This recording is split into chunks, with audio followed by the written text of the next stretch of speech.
కేంద్ర ఎన్నికల బృందాన్ని తెలుగుదేశం పార్టీ బృందం కలవటం జరిగింది. ఓటర్ల లిస్టుకు సంబంధించి ఏదైతే అధికార పార్టీ నాయకులు పలు అక్రమాలకు పాల్పడుతూ ఉన్నారో ఆ అంశాలన్నీ కూడా కేంద్ర బృందానికి మేము దృష్టి తీసుకురావడం జరిగింది.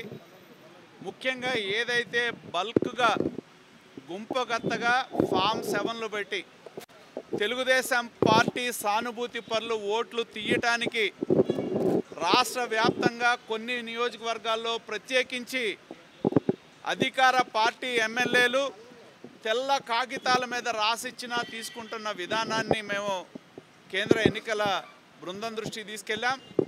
అలాగే ఒకే వ్యక్తి ఒక్కొక్కళ్ళు 100 ఓట్లు 200 ఓట్లు డిలిషన్స్ల కోసం పెట్టిన అంశాన్ని కూడా ప్రత్యేకించి మేము అన్ని ఆధారాలతో సహా కేంద్ర బృందానికి దృష్టికి తీసుకువెళ్ళటం జరిగింది.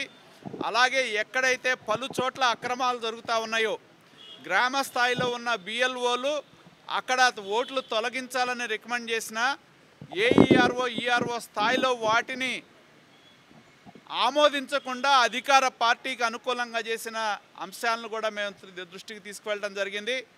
దాని మీద సమగ్రమైన విచారణ కొన్ని కాన్సెన్సీలు ప్రత్యేకించి మేము ఏదైతే కొన్ని కాన్సెన్సీలు ఏవైతే ఉన్నాయో ఒక 7 కాన్సెన్సీల్లో జరిగిన చంద్రగిరి కానీ పర్చూరు కానీ అలాగే కాకినాడ కానీ వినుకొండ కానీ ఇటువంటి 7 నియోజకవర్గాల్లో కేంద్ర ఎన్నికల బృందం ప్రత్యేకంగా కేంద్ర బృందం ద్వారా దర్యాప్తు జరిపించాలని చెప్పి మేము కోరటం జరిగింది. అలాగే ముఖ్యంగా ఇవాళ ఈ ప్రభుత్వం అధికార కార్యక్రమాలకి పార్టీ కార్యక్రమాలకి తేడా లేకుండా ఈ ప్రభుత్వం పనిచేస్తూ ఉన్న విషయాన్ని మేము కేంద్ర ఎన్నికల బృందానికి తీసుకెళ్ళాం. ఎవరైతే ఎలక్షన్ డ్యూటీలో ఉన్న బిఎల్ఓలు ఎవరైతే ఉన్నారో వాళ్ళని రాష్ట్రంలో అవేర్నెస్ తీసుకురావాలని చెప్పి వై ఏపీ నీడ్స్ జగన్ అని జగన్ ఆంధ్రప్రదేశ్కి ఎందుకు కావాలి అనే బుక్లెట్లు ఏవైతే ఉన్నాయో పార్టీ ప్రచారం కోసం వినియోగిస్తూ ఉన్న నేపథ్యాన్ని కూడా మేము కేంద్ర బృందం దృష్టికి తీసుకెళ్ళాం.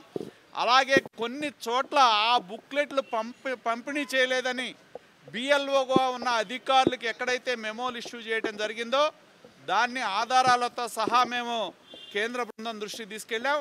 అదేవిధంగా మేము కోరింది ఒకటే, ఎన్నికల్లో సంవత్సరాల తరబడి ఎన్నికల్లో పాల్గొన్న అధికారుల్ని ఎవరైతే ఉన్నారో వాళ్ళని కాకుండా సెక్రటేరియట్లో ఈ ప్రభుత్వం వచ్చిన తర్వాత వార్డు సెక్రటేరియట్లు క్రియేట్ చేసి ఒక 2 సంవత్సరాల క్రితం 3 సంవత్సరాల క్రితం రిక్రూట్ అయిన వారిని ఎన్నికల కోసం వినియోగించడం, వాళ్ళ మీద ఒత్తిడి తీసుకురావటం, వాళ్ళని పార్టీ ప్రచార కార్యక్రమాల్లో ఉపయోగించుకుంటున్నారు. కాబట్టి వాళ్ళని ఎన్నికల ప్రక్రియకి దూరంగా ఉంచితే బాగుంటుందనే మేము సూచన కూడా కేంద్ర బృందానికి చేయటం జరిగింది.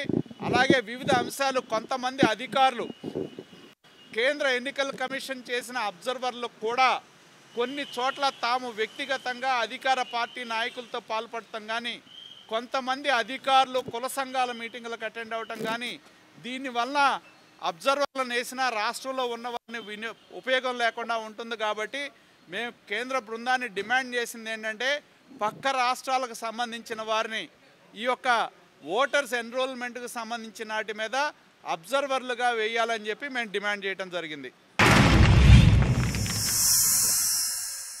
Like and subscribe Eagle Media Works.